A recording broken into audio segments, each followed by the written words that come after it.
اعوذ باللہ من الشیطان اللعین الرجیم بسم اللہ الرحمن الرحیم رب اشرح لی صدری ویسر لی امری واحلل عقدۃ من لسانی یفقهوا قولی اللہم صلی علی محمد وعلی محمد۔ صاحبان ایمان مومنین مومنات، تمام عالم اسلام، تمام مومنین مومنات، بالخصوص ولی زمانہ امام صاحب الزمان عجل اللہ فرج شریف کی خدمت مبارک میں امام رضا علیہ السلام فرزند امام موسیٰ کاظم علیہ السلام اور معصوم کم سلام اللہ علیہ کے بھائی سرکار شاہ خراسان والی مشہد امام رضا علیہ السلام کی آمد ولادت بسعادت بہت بہت مبارک ہو۔ 11ویں ذی القعدہ کی شب ہے، بڑی عظیم شب ہے، بڑی بابرکت شب ہے، اور خوش نصیب ہیں وہ مومن مومنات کے جو اس شب میں سرکار امام رضا علیہ السلام کی بارگاہ اقدس میں شرف زیارت حاصل کریں گے، اور دعا کرتا ہوں کہ پروردگار آپ تمام سننے والے مومنی مومنات کو امام رضا علیہ السلام کی زیارت اور شفاعت نصیب فرمائے، آمین یا رب العالمین۔ خوش نصیب ہیں وہ مومنین کے جو 10ویں معصوم مولا رضا علیہ السلام کی زیارت کرتے ہیں، کیونکہ تمام دوسری مخلوقات جتنی بھی ہیں وہ امام رضا علیہ السلام کے مقام عصمت کی معرفت رکھتے ہوئے 10ویں کڑی کی بارگاہ اقدس میں آج کی شب، کل کا دن خاک پر بوسہ دیتے ہیں اور ذریع مبارک کی زیارت کرتے ہیں۔ یہ وہ دن اور شب ہیں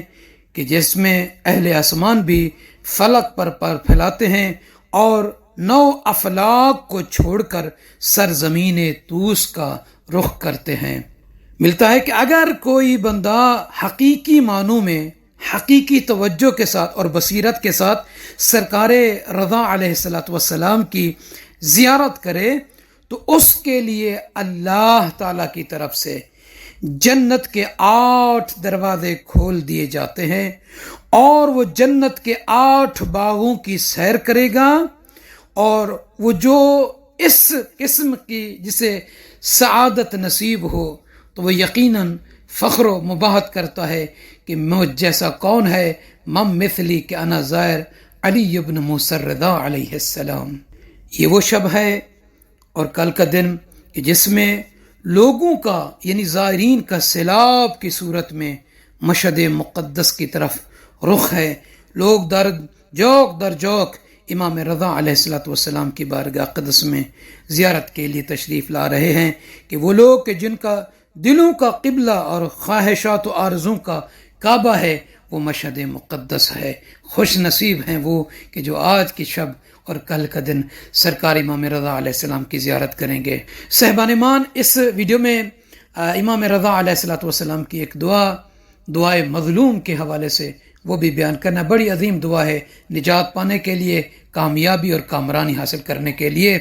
یہ ایسی گھڑی ہے، ایسا وقت ہے 11 ذی القعدہ کی شب، 11 ذی القعدہ کا دن کہ انسان بڑی بڑی مشکلات کو امام رضا علیہ السلام سے توسل کر کے برطرف کرا سکتا ہے۔ یہ شب قدر اور باقی دوسری راتوں سے کم نہیں ہے۔ اس شب کی بڑی خصوصیت ہیں، امام رضا علیہ السلام کی آمد ہے۔ کہتے ہیں کہ ہر مہینے کی 14ویں کو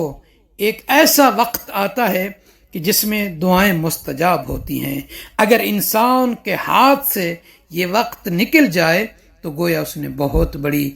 فرصت گنوا دی۔ تو یہ شب جو 11ویں کی شب ہے یہ بھی 14ویں کی شب سے کم نہیں ہے، کیونکہ امام رضا علیہ السلام وہ بڑی عظیم ہستی ہے کہ اللہ کی بارگاہ میں اگر کوئی بندہ، اگر کوئی کنیز توسل کرے امام کی بارگاہ میں تو یقیناً وہ کامیابی حاصل کرتا ہے، یقیناً وہ نجاح پا جاتا ہے، کیونکہ آستانہ قدس رضوی مخلوقات الہیہ کے لیے آرام اور اپنوں اور غیروں کے لیے پناہ گاہ ہے۔ یقیناً سامعین عزیز مومن مومنات، دنیا کے ہر حصے سے لوگ اس بارگاہ کی زیارت کا شوق رکھتے ہیں، اور ان کی خواہش ہوتی ہے کہ وہ امام رضا علیہ السلام کے حرم کے سقا خانہ سے سیراب ہوں۔ وہ خوش نصیب ہیں جو مولا رضا علیہ السلام کی بارگاہ میں آج کی شب وہاں پہ گزاریں گے۔ مولا کے صحن مبارک کا آب کوثر سے کم نہیں ہے وہ پانی جو پیتے ہیں، یقیناً خوش نصیب ہیں۔ مبارک ہو آپ کو اے زائرین امام رضا علیہ السلام۔ یہ وہ سرزمین مقدس ہے کہ ہر کسی کے لیے پناہ گاہ ہے۔ اس میں پاک دامن پارسا اور بالوں پر جلے ہوئے اور پریشان حال دونوں کو قبول کیا جاتا ہے اور انہیں خوش آمدید کہا جاتا ہے، اور یہاں ہر کسی کو معنوی پرواز سکھائی جاتی ہے۔ جس کے دل میں جتنا تقوی پرہیزگاری ہوگی، جتنا خلوص ہوگا، جس نیت سے امام رضا علیہ الصلوۃ والسلام کی زیارت کرے گا، یقیناً اس کو اس میں کامیابی ملے گی، کامرانی ملے گی۔ اگر کوئی زائر اپنی زیارت کے ثواب اور ثمر میں اضافے کا مشتاق ہے تو اسے چاہیے کہ معرفت اور شناخت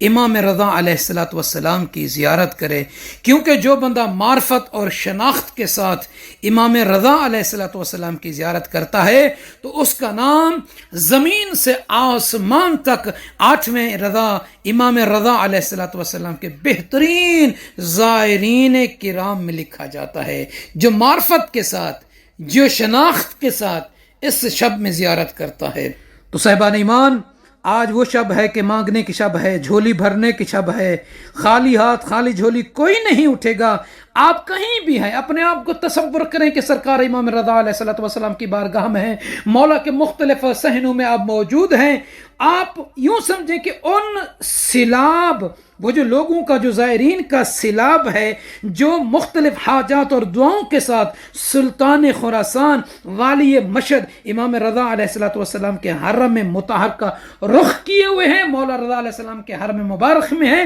سمجھے کہ ہم بھی وہی ہیں، اپنے روح کو وہیں پر پہنچائیں تو یقیناً آپ جو مانگیں گے اس شب میں، اللہ اس امام معصوم کی آمد کے صدقے میں آپ کو ضرور عطا فرمائے گا۔ اے کاش کہ یہ وہ وقت ہم امام رضا علیہ الصلوۃ والسلام کے حرم میں گزارتے تو انشاءاللہ تعالی وہ دن بھی بعید نہیں ہے کہ جس دن ہم اور آپ سرکار رضا علیہ الصلوۃ والسلام کے اس صحن رضوی میں کھڑے ہو کر سرکار رضا علیہ السلام کی زیارت کریں گے، مولا سے متوسل ہوں گے، مولا سے اپنی حاجات، اپنی مناجات پوری کرائیں گے انشاءاللہ۔ تو آئیے صاحبان ایمان، شیخ صدوق علیہ الرحمہ اپنی سنت سے رسول اکرم صلی اللہ علیہ وآلہ وسلم سے امام رضا علیہ الصلوۃ والسلام کی زیارت کے حوالے سے ایک روایت نقل کرتے ہیں کہ سرور کائنات صلی اللہ علیہ وآلہ وسلم نے فرمایا کہ جلد ہی میرے تن کا ٹکڑا سرزمین خراسان پر دفن ہوگا، کوئی مومن بھی اس کی زیارت نہیں کرے گا مگر یہ کہ اللہ تعالیٰ اس کے لیے جنت واجب کر دے اور اس کے جسم کو جہنم کی آگ پر حرام کر دے۔ خوش نصیب ہیں وہ مومنین کہ جو آج رات اس جنت کے ٹکڑے پر سرکار امام رضا علیہ السلام کی زیارت کر رہے ہیں، اور خوش نصیب ہیں کہ اللہ نے آپ کے جسم کو جہنم کی آگ سے حرام قرار دے دیا، آپ کو پروانہ نجات مل گیا ہے اے زائرین امام رضا علیہ السلام۔ اور فرماتے ہیں کہ آگاہ ہو جاؤ، جو بھی امام رضا علیہ السلام کی شہر غربت میں زیارت کرے اللہ اس کے گزشتہ اور آئندہ گناہ بخش دے گا، معاف کر دے گا، اگرچہ وہ گناہ ستاروں، بارش کے قطروں اور درختوں کے پتوں کی تعداد کے برابر ہی کیوں نہ ہو۔ اللہ اکبر، کتنا عظیم اجر ہے، ثواب ہے سرکار امام رضا علیہ الصلوۃ والسلام کی زیارت کی۔ تو صاحبان ایمان، آئیے دعائے مظلوم جو امام رضا علیہ السلام کی ہے آپ مومنین کی مبارک سماعت تک پہنچانے کی سعادت حاصل کرتے ہیں۔ سید ابن طوس علیہ الرحمہ نے کتاب محج الدعوات میں امام رضا علیہ السلام سے یہ روایت نقل کی ہے۔ وہ فرماتے ہیں کہ امام رضا علیہ السلام نے فرمایا، ایک شخص امام صادق علیہ السلام کی خدمت مبارک میں شرف یاب ہوا، زیارت کی، اور اس نے امام جعفر صادق علیہ السلام سے خود پر ستم کرنے والے کی شکایت کی، یعنی کہ کوئی شخص تھا جو اس پر ظلم کرتا، ستم کرتا تھا، اس کی شکایت کی تو امام صادق علیہ السلام نے، امام رضا علیہ السلام نے فرمایا کہ اس سے فرمایا تم رسول اکرم صلی اللہ علیہ وآلہ وسلم کی دعائے مظلوم کیوں نہیں پڑھتے جو آپ صلی اللہ علیہ وآلہ وسلم نے حضرت امیر المومنین امام علی علیہ السلام کو تعلیم فرمائی۔ کوئی ایسا مظلوم نہیں ہے کہ جس نے ظالم کے خلاف یہ دعا پڑھی ہو اور اللہ نے اسے ظالم کے شر سے نجات نہ دی ہو. یعنی جو بھی بندہ اگر ایسا ہے کہ اگر اس پر کوئی ظلم کرتا ہے، اس پر ستم کرتا ہے، اگر وہ بچنا چاہتا ہے کہ اس کے ظلم سے بچے، ستم سے بچے، تو اسے چاہیے کہ اس دعائے مظلوم کو پڑھے. وہ دعا کیا ہے؟ اللہم تمہو بالبلاء.